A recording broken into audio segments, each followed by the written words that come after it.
Okay, variable. Which one of this is a variable? Ryan. The 7 what? The x. That's right. So a variable is just basically the letter. Right? Hi, Denison. Right. Coefficient. What's a coefficient? Mohammed? The fourth one? Yep, the 5 in 5x squared. Coefficient means the number in front of your variables. In this case, it's this right here. Okay. Like terms. Yep. The last one. 6x and negative 6x. So they both have an x term. So we can add or subtract them together. They're called like terms. You're going to use this word a lot.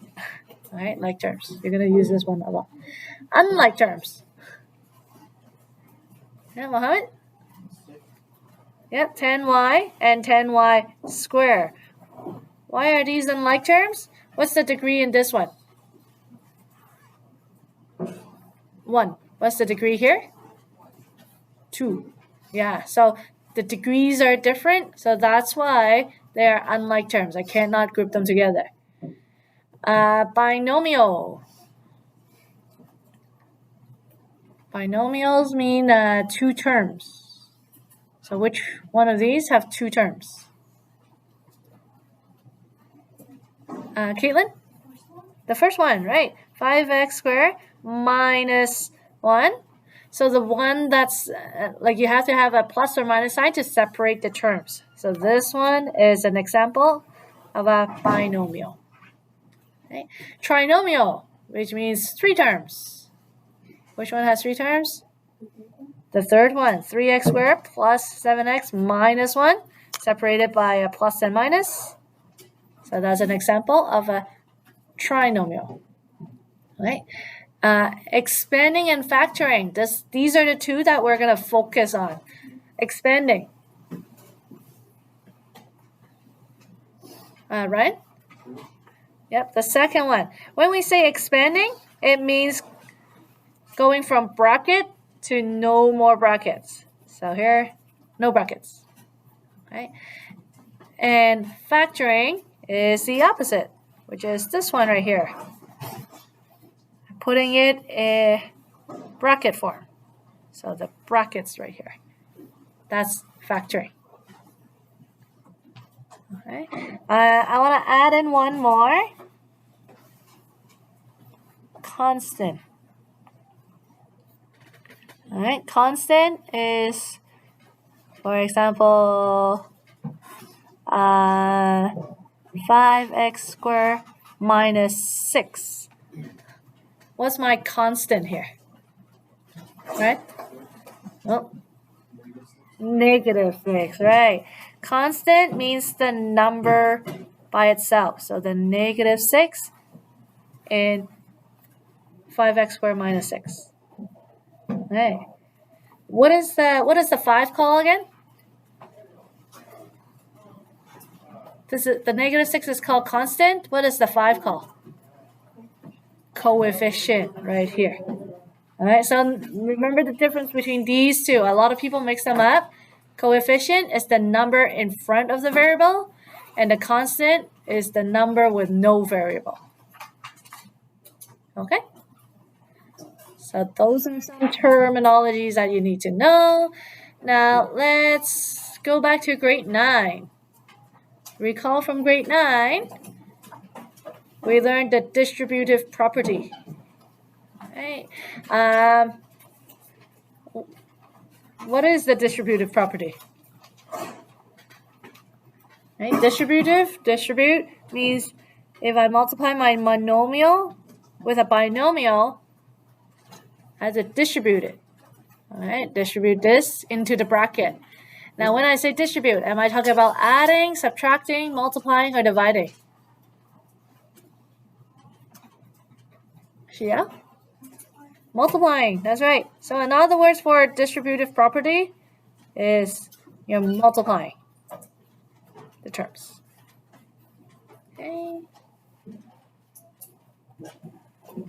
Okay, so x squared times x.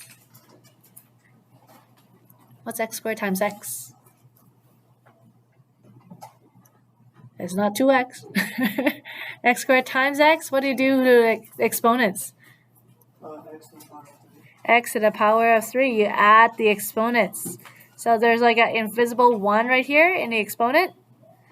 So when you add the 2 and the 1, you get the x to the power of 3. And then x2 times negative x, what do you get? X squared times negative 1. Negative x squared. Perfect. And because it's negative x squared, that's why it's a minus sign in between the terms. All right. Can I combine these anymore? Why not? Because they're unlike terms. They're unlike terms. Yeah, that's right. See, going back to here, like term, unlike terms, very important. Okay, so we cannot simplify it anymore. That is my answer. We expanded it. Done. Second one, same thing. Expand, expand, expand. So distribute that 4n into the bracket. Okay. So 4n times n squared, what do you get? Mohammed? 4n2. Keep going. Minus 4n squared. Good.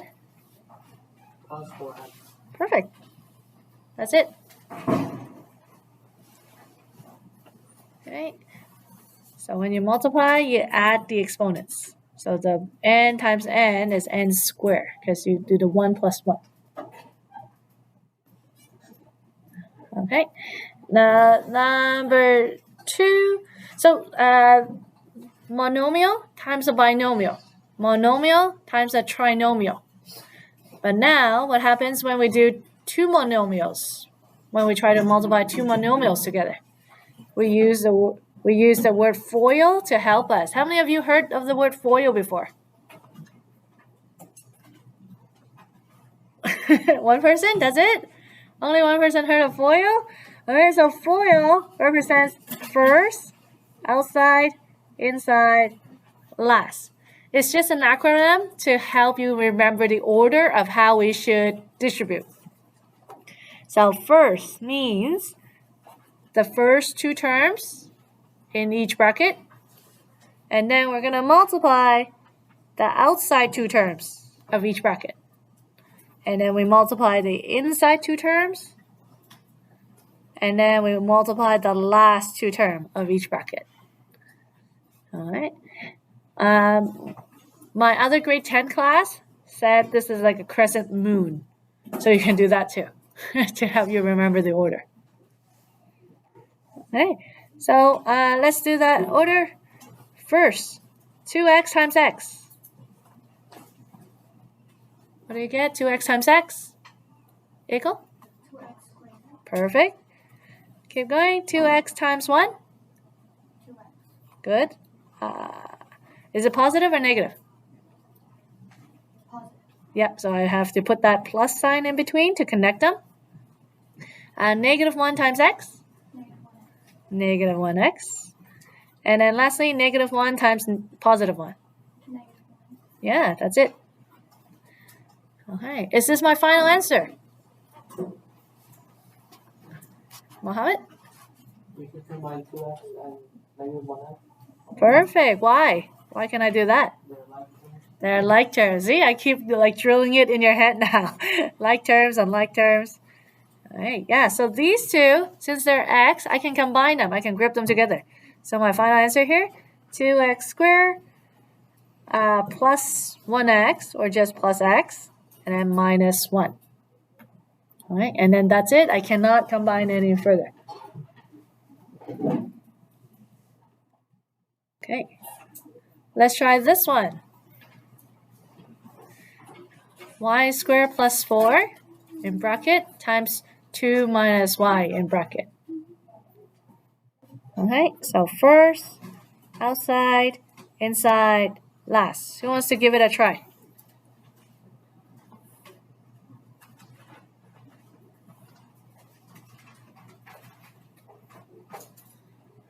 I have 28 of you guys in here. I just need one volunteer. Okay, thank you. Uh-huh.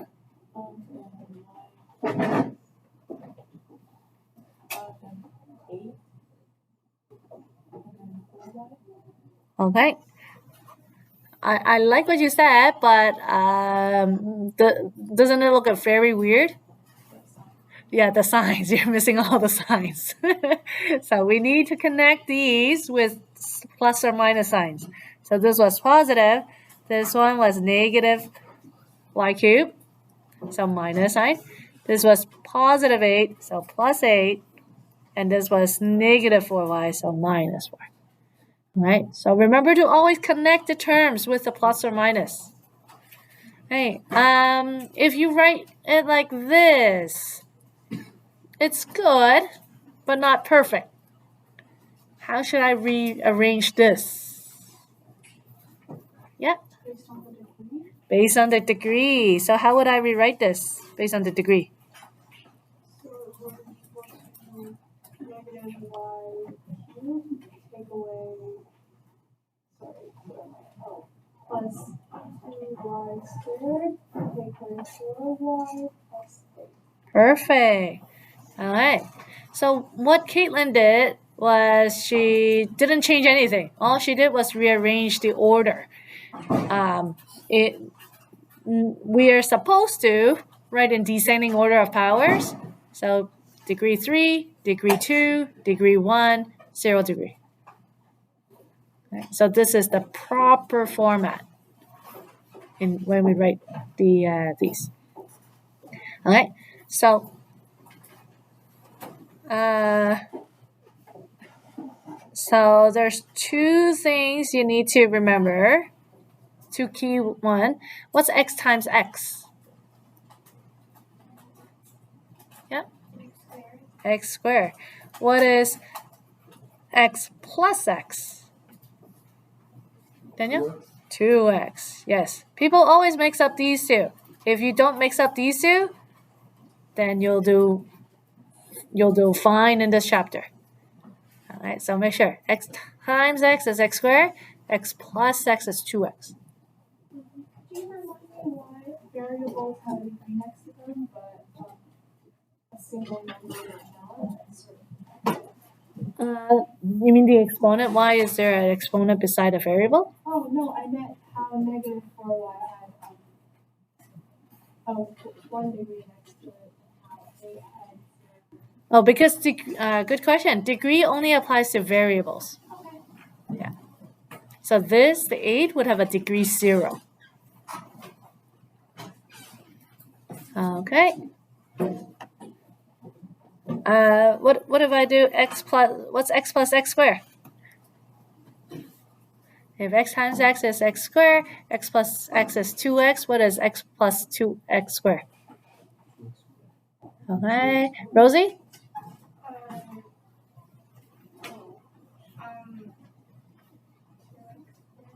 Okay.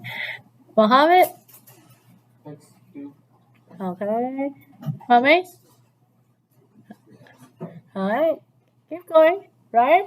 X squared plus X. Oh, Why? because it's just a degree. No. You can't add them because they're unlike terms. Unlike terms. So you cannot do anything with them. Unlike terms. Alright, so I'm like drilling in your head. Like terms, unlike terms. You cannot group them together. Can you explain the FOIL thing again, like the order that I didn't catch? Sure. So FOIL it's an acronym for first, outside, inside, last. So when you do a binomial times another binomial, it's the first of the two brackets. So 2x times x. Outside, the outside two terms in your brackets. So 2x times 1. Inner means the inside two terms of your two brackets. And then last is the last two terms of your two brackets. Yeah, so you're multiplying 2 at a time. So the FOIL just helps you to remember the order, or what my other class said was like they like to draw the crescent moon instead. Yep. How do you use FOIL if you have more than 2 in a bracket? Good question. So if it's just a monomial times a binomial, then we just do the normal distribution. If it's a binomial and binomial, that's when we use FOIL. If it's more than 2 terms, then we don't do FOIL. We have to do distributive property like one by one. Like one term to each of the other terms, and then the second term to each of the other term. Like you have to take turns with all that. Yeah, so FOIL only works for when you multiply 2 binomials. Okay. Question? On the test, are we gonna have to do more than the FOIL, like a binomial, and a trinomial? Let's see. Well, my last example looks like this. So we'll get there. We're getting there. And I'll show you the one that I gave my gifted class this morning. At the end, I gave them a challenge. I gave them this. Yeah. So we'll see. At the end of class, I'll show you guys that, and then see if you guys can do it too. I think you guys can do it. Okay. Yeah. Okay. So let's do another example. Expanding the square of a binomial. Right. So this is a common mistake that people do. When they see the square, they automatically think, okay, 3x squared plus 1 squared. All right. If I were to write this out, it's going to be 3x plus 1 times what? Yep. Another 3x plus 1. So it's actually a binomial times another binomial. So what method are we supposed to do? FOIL. Yeah. So let's see what happens when we do FOIL with this.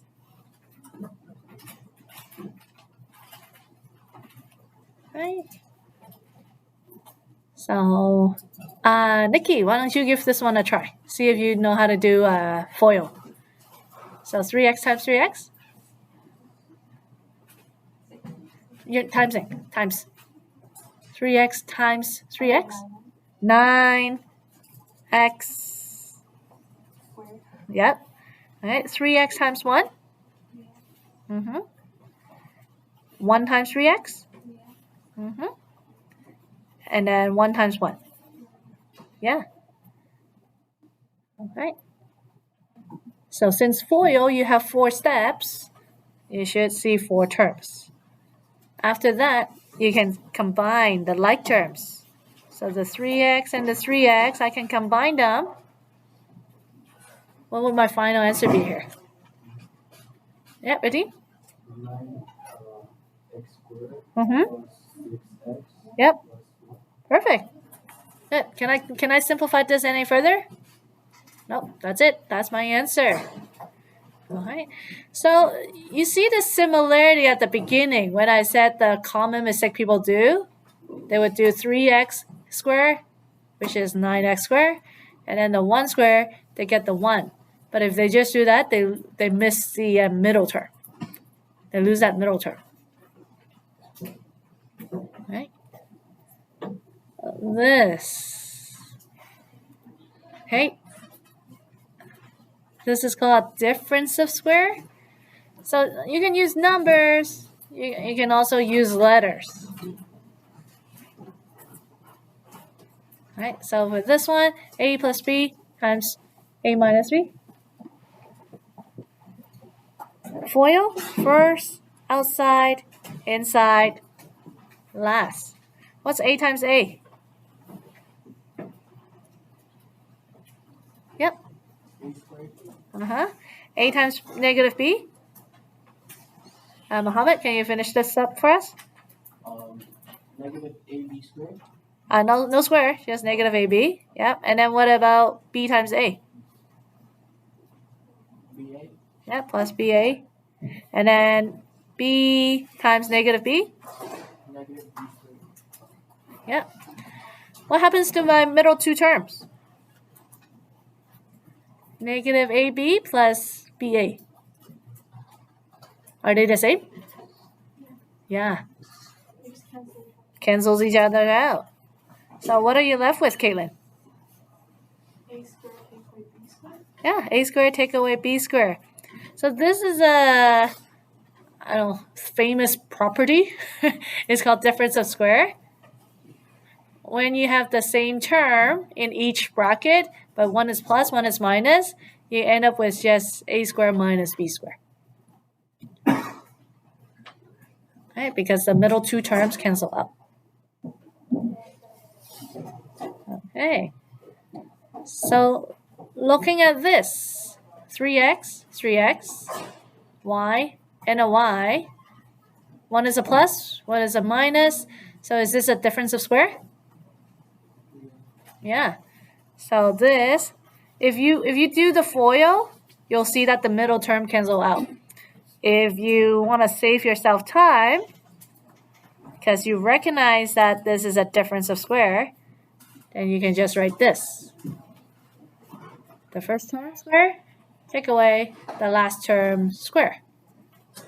So my answer will just be 9x squared minus y squared. Oh, right. It's like this